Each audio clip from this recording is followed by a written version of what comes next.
What is up, Dallas Cowboys fans? It's girlfriend IndyCar Tim here with another Dallas Cowboys Daily Blitz. We are just a day away from training camp 2025, beginning on Tuesday, July 22nd, with an open practice out there in Oxnard, California. If you are one of the lucky ones who get to attend out there this year, I would love to hear from you. I wish I could be there, but I have about 12 different NFL teams that I cover, not just the Cowboys, and why the Cowboys are my favorite. My work schedule prohibits me from attending Oxnard, California.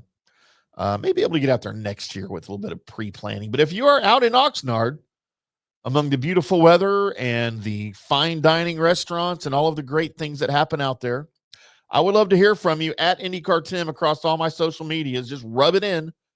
I'd love to see the Oxnard picks. I'd love to see your picks from training camp. I would love to see just how much fun you are having out there.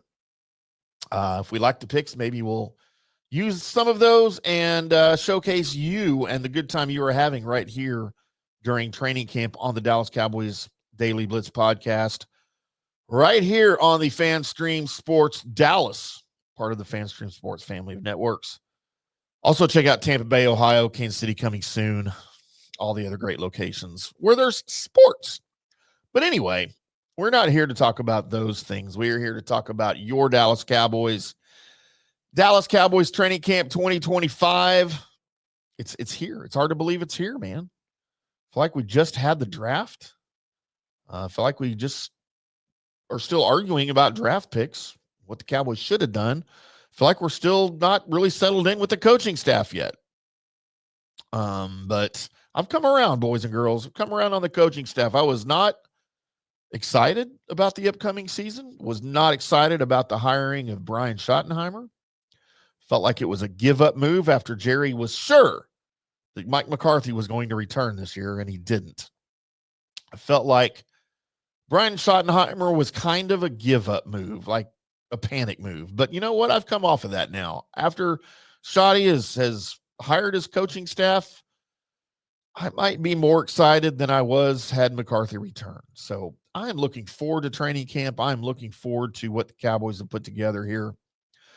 And I have put together a few little storylines here for us to pay attention to. None of these are breaking news. Some of them I feel are important. Others are, there's not a ton here. It's the Blitz. We're not going to do an hour-long show on Cowboys training camp. It's not what we do around here. Some interesting thoughts on Micah Parsons and his contract. Some interesting thoughts on Dak Prescott's health. Cavante Turpin arrest news. Not that he's arrested, but an update. And then I'm posing a question to you, boys and girls, an unrelated question to all of these 5 topics that I would like to hear your thoughts on. But first and foremost, have the Dallas Cowboys pissed off Trevon Diggs? I feel like the Dallas Cowboys, Trevon Diggs relationship has taken a tremendous downturn. I don't like how this is progressing. And look, I don't know how you feel about Trevon Diggs. I feel like because of his recent injuries, I'm not as high on Trevon Diggs as I was before. His performance, I need to see a lot more from him, which is going to be difficult coming off of the injury. Cowboys have him under contract technically through 2028. He won't be here that long, boys and girls. He's set to make $12 million this year against the cap. That is way too much money for a guy with his recent injury history. But have the Cowboys pissed him off? How would you say the Cowboys pissed him off? Well, if you haven't heard, number one, this goes back to last season. The Cowboys were not happy with his rehab. He has chosen not to rehab with the team under their supervision, but do it all on his own, with his own guys, and out in Miami. And Cowboys did not like that. They don't feel that he put these are reports. It's not me saying this. These are things that other people have said. They don't feel like Trevon Diggs has put the work in to fully rehab. And that showed because clearly he wasn't better last year, right? So the Cowboys enforced a $500,000 salary de-escalator on his contract, which means basically they took back $500,000 of his salary. It's $500,000. What does that mean? For him, nothing. Again, he's set to make, I think he's set to make about $10 million this year. But he's $12+ million against the cap. That is because he did not participate in at least 84% of the team's offseason program. Why did he fail to participate in at least 84%? Because he wasn't here. Because he was in Miami, rehabbing his knee away from the team facility. And every guy has the right to do that. You don't have to rehab with the team. I'm not an athlete. I don't know why you wouldn't want to do that with the team. Unless you've got just your guys that you think you can rehab with better, and why not maybe coordinate that with the team? I don't know. It seems fishy to me, but again, I don't know. I'm never in this situation. I'm just throwing this out there. I have had multiple knee surgeries. But of course I rehab through the direction of the hospital and at the hospital facility where I had the surgeries. So I feel like this is sort of the first shoe to fall in the breakup of the Cowboys and Trevon Diggs. They're not happy with his play. He hasn't played great. They owe him a lot of money. He's not doing much to help himself out, to endear himself to the team.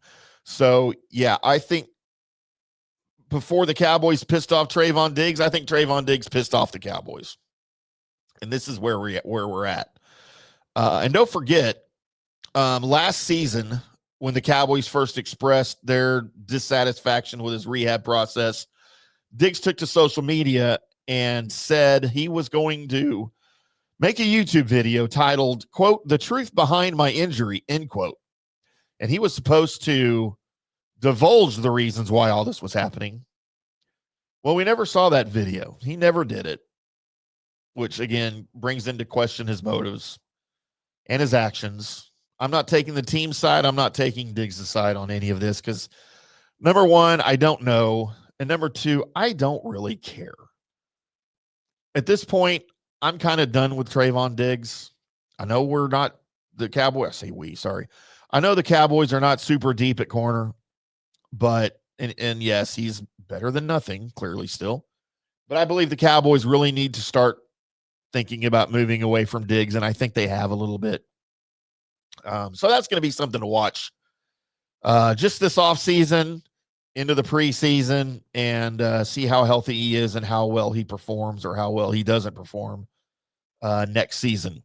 Some good news from the Cowboys from the draft as Donovan Aziriaku has signed his second-round deal. And if you're following the the NFL closely, you will know that a number of second-round picks around the league did not sign their contracts, which is weird because the salaries for all of these guys are dictated by the CBA. They've got slots. Depending on where you're drafted, that's how much money you can make. But the questions with these guys, their contentions with the contracts was not the dollar amounts itself. It was the guaranteed money. So if you follow this with any of the teams, it was a number of teams, not just the Cowboys. This was a trend this offseason that second-round picks were not signing their deals.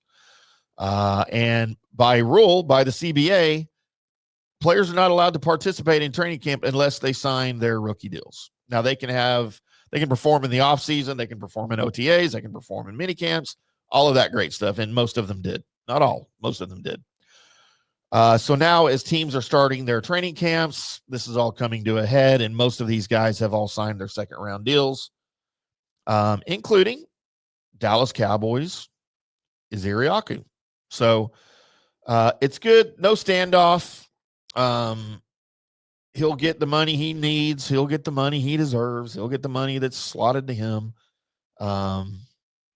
So the contention with him, I believe, was in year 4 is guaranteed money, and I believe the team ended up winning that because his year 4 is not fully guaranteed. But he will be he'll be here for training camp, and that's good news for the Cowboys. They're going to need him to at least participate, and they're going to need him, I think, to perform and be a contributor, I think, in 2025. Micah Parsons, that contract situation has still not been resolved. And as he suggested all year, Micah Parsons is doing his part. He is under contract. He's fulfilling his contract obligations. He said he would show up at Oxnard despite not having the contract extension. And he did show up to Oxnard. Now, will he participate in training camp? Probably not. He hasn't said that he won't, but don't look for him to be a part of it, as he will, I guess, do, what do they call it, a hold in. He's not holding out because he's on site, but it's a hold in. That's the most likely scenario for me, as the team will start training camp on Tuesday, the 22nd. Earlier in the month there, he had a pretty interesting quote, I thought. He said, quote, "You go out there, you perform again, and then you think we could get it done early. You can't want us to take less because you decided to wait, period," end quote. So basically, he's doing his part to show up, but he's entering the final year of his rookie deal. He is grossly underpaid at this point. And I'm not normally one to take sides with a player in a contract dispute. It's the contract you signed. It's not the team's fault that other guys that play your position are being grossly overpaid, raising the market value. You signed the contract, you play the contract. But again, I kind of get the player side of it. He's entering the final year of his rookie deal, and he is being grossly underpaid by market value. He doesn't want to get hurt this year without the benefit of, future guarantees, without something in his future that would protect him if he goes out and gets hurt this year. So I get all of it. I get both sides of it. The fact of the matter is, Jerry's now waited so long that, and I did another video on this a couple days ago. You guys go check out my Micah Parsons video. Whereas I feel like Jerry could have signed him for a long-term deal for about $35 a year earlier this offseason. Now with everybody else that signed, Hunter in Houston, TJ Watt up in Pittsburgh, Myles Garrett up in Cleveland, it might take 4 years and $45 million now for Jerry to sign Micah Parsons. And you know what? If that's the case, just go do it. The longer you wait, the more it's going to take. So just go do it, Jerry. But Micah, I feel, is doing his part, showing up, saying all the right things. If he doesn't play or participate in training camp, I completely get it. Nothing wrong with that. Cavante Turpin update. We all know about his arrest for marijuana and gun charges earlier this month. He spent one night in jail. Those are both misdemeanors, but Turpin is still subject to the NFL's personal conduct policy. He could be fined still by the team or the league. But we know the league's kind of come off their marijuana stance, right? Like, guys are very rarely getting harsh punishments for marijuana, especially in the misdemeanor situation there. But there is a chance he could still be suspended by the team or the league for the gun charges and even for the marijuana charges a little bit. I mean, who knows? But we don't know yet if he will miss any playing time. It could happen. The Cowboys should prepare for that. And finally, Dak Prescott. Miserable season last year without Dak with the calf injury. All we really want is for Dak to be healthy. We would love to see a full season of Dak.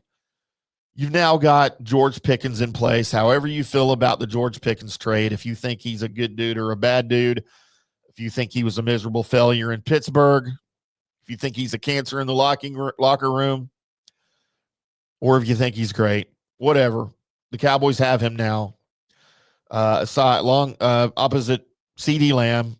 again, regardless of what you think of CeeDee Lamb, whether you think he's overrated or if you think he's only good and puts up stats because he's the only option, they're both here.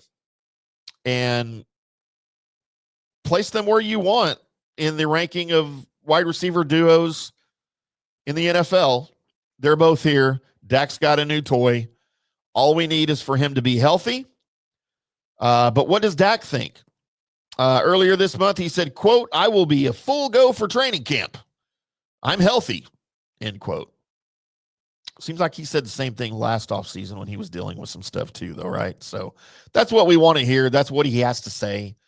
We will only find out if that is 100% true based on the number of snaps he takes in training camp. And then, of course, we don't expect him to play in the preseason. But we will see. We should have a good idea of what his health situation is just through his work in training camp. All of these things leading into Dallas Cowboys training camp starting on Tuesday. Storylines to keep an eye on. Aside from the position battles, we have all the position battles. We'll talk about those further here on the Dallas Cowboys Daily Blitz as we get closer and closer to the preseason and as those storylines begin to tell themselves and bring more of all of this stuff to a head right here on the Dallas Cowboys Daily Blitz on FanStream Sports Dallas. I appreciate you guys being a part of this. Make sure you check me out on social media. Here is my not trivia question, but my poll question for you guys. Do you think CeeDee Lamb and George Pickens are a top 3 wide receiver duo in the NFL? I'm not saying the best. I'm saying top 3. Do you think they're a top 3 wide receiver duo in the NFL? Either comment in the comment section underneath the video here or let me know on social media at IndyCar10, wherever you find me. I'll be keeping tabs. We'll report that back on the next edition of the Dallas Cowboys Daily Blitz podcast right here on FanStream Sports. Until then, boys and girls, we'll see you.